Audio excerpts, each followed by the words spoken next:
Hello my friends, welcome to the metal shop. Today we are mocking up the pedal assembly, and if you can see that, I'll take it out and give you a better look of it.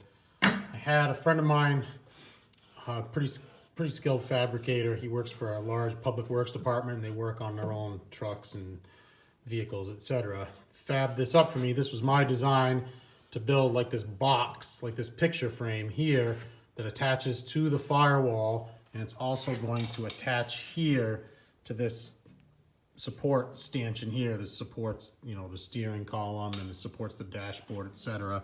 But I utilized the holes for mounting a brake booster here in the firewall, and it lined up perfectly and provided a pretty good height for the pedals. I do need to drill out a hole here that will triangulate this and make it super strong.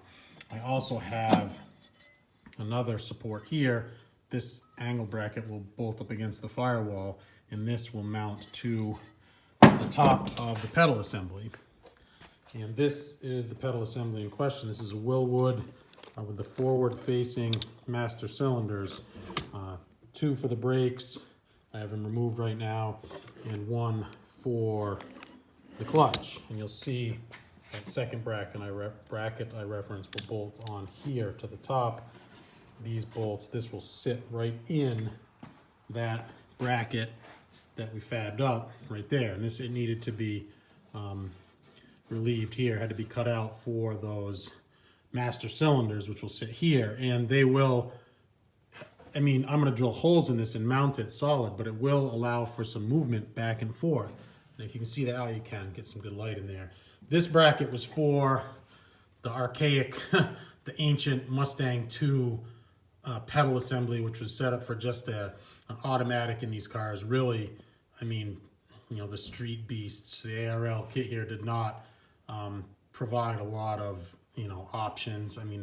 They're just set up to use essentially just garbage, junkyard parts, and as easily as possible, to get you behind the wheel of a Cobra. Most of this is going to have to get cut out. I thought maybe I'd be able to use some of this bracketry. Honestly, the welds are pretty poor. You guys can't see this, but you can feel there's tons of spatter, and it's painted, and this is just going to be in the way, and it actually does nothing. It would have supported the pedals, but right here doesn't do anything. So I'm going to drill this hole, and we'll throw the pedals in there, and we'll have another look-see. Cool. All right, so now you can see the pedals mocked up in there. Got this last hole drilled here. Now, of course, I could weld this here. I don't weld. I could have this welded here, but that really defeats the purpose. This piece is now removable, so if you ever have to service this, you'll be able to drop the whole assembly. And from here, you will be able to get fluid in. Obviously, you're not going to be able to come in through the top when the body's on, but I'm going to make the dashboard is going to be easily removable with just a couple of screws. I don't remember how many. I think it takes like 4 or 2 or something. I don't know how many.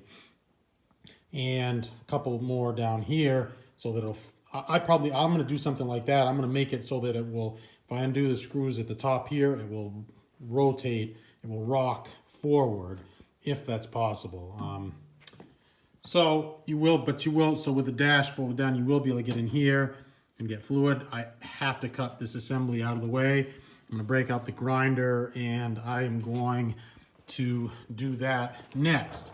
I'm not sure about the location of the pedals. Again, I can still move them fore and aft.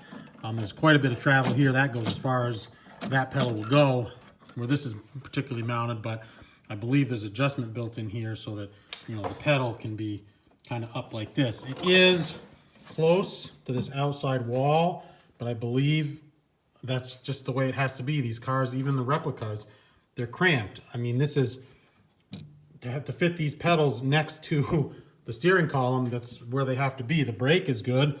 The gas accelerator is going to be good. And this, you'll be able to reach it. You're just going to kind of be, on an angle, which is everything that I've heard is the seating position. Put your butt is kind of over here, and your pedals are, to the left of that.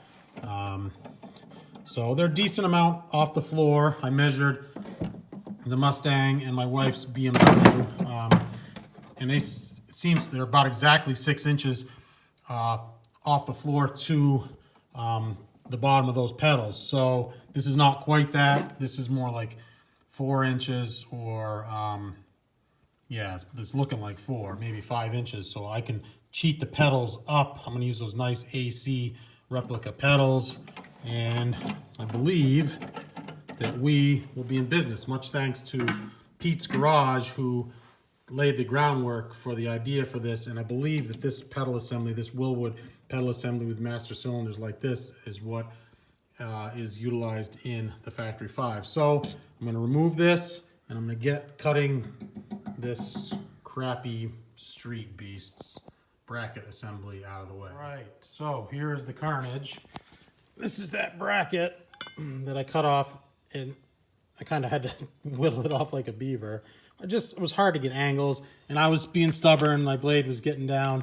I started with it, you know, twice the size of that, but I got a couple little pieces, parts here. We got it cut off, and we got it access for those pedals, got it removed here. It came down basically the same as this one, which is honestly, this is, you know, pointless why it's shaped like that.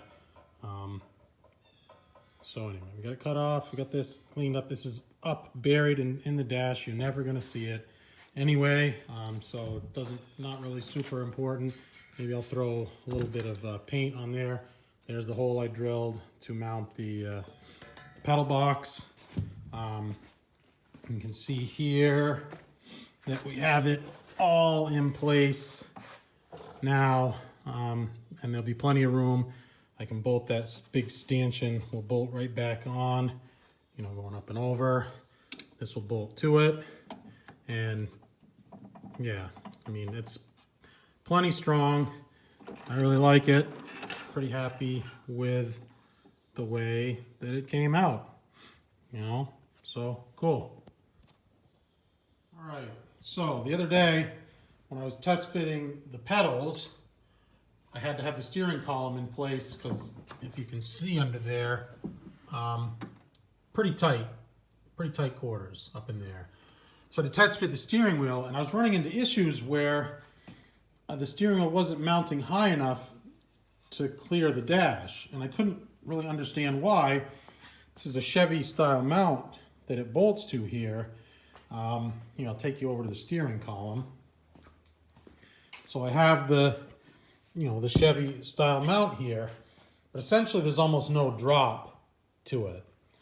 And the issue is the Chevy steering wheel the diameter is huge. It's about this big, this diameter, you know, close to 4 inches all the way down. So that would, when that bolted to that bracket in the car, it's going to drop the steering wheel down significantly. And I like this bracket. This thing pinches the column. You cannot move the column fore and aft.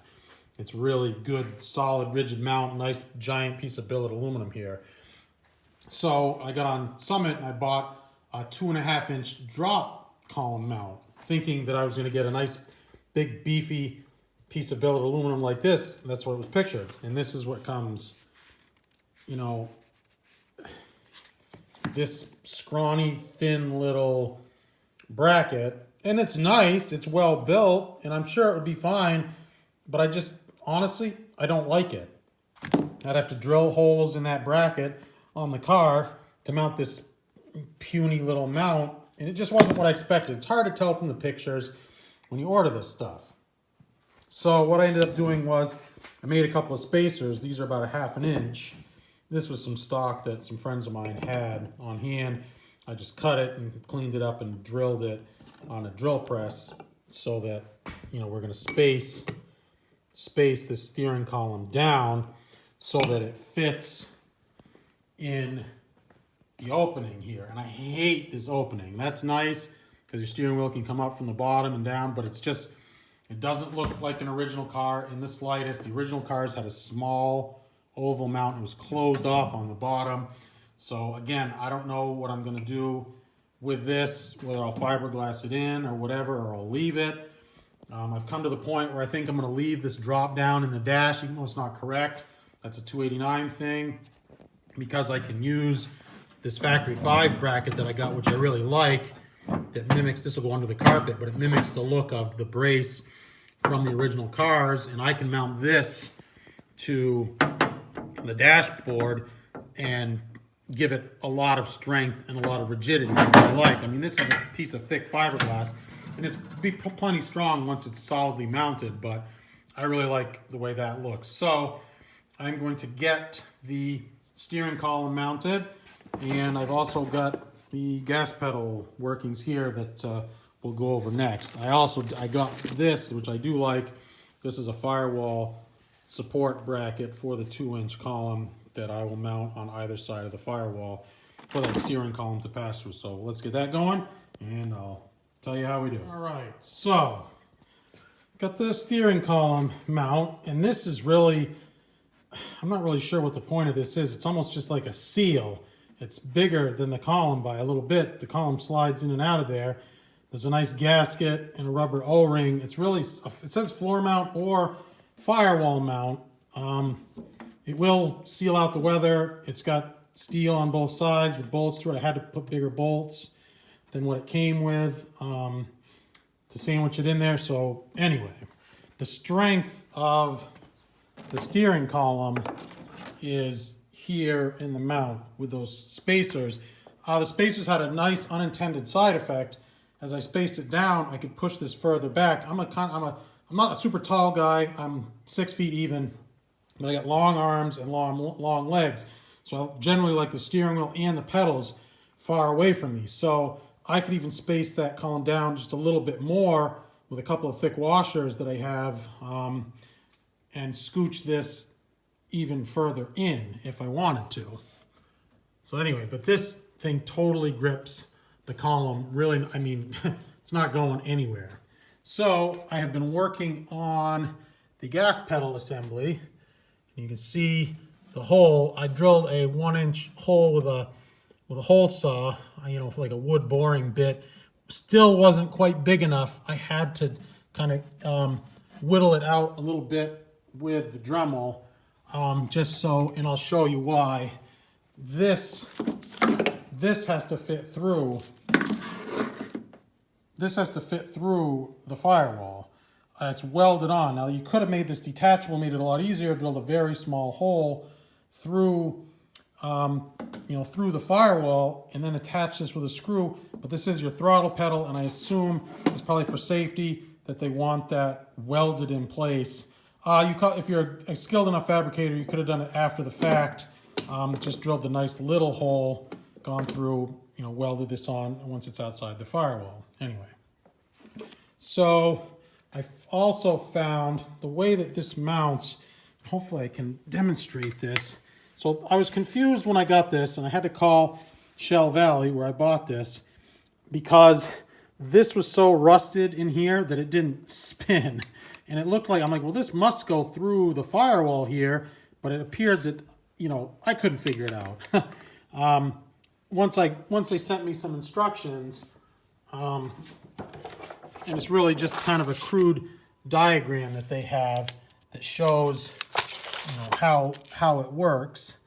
And I'll go through that all later on when I install the bell crank and the Heims and everything else.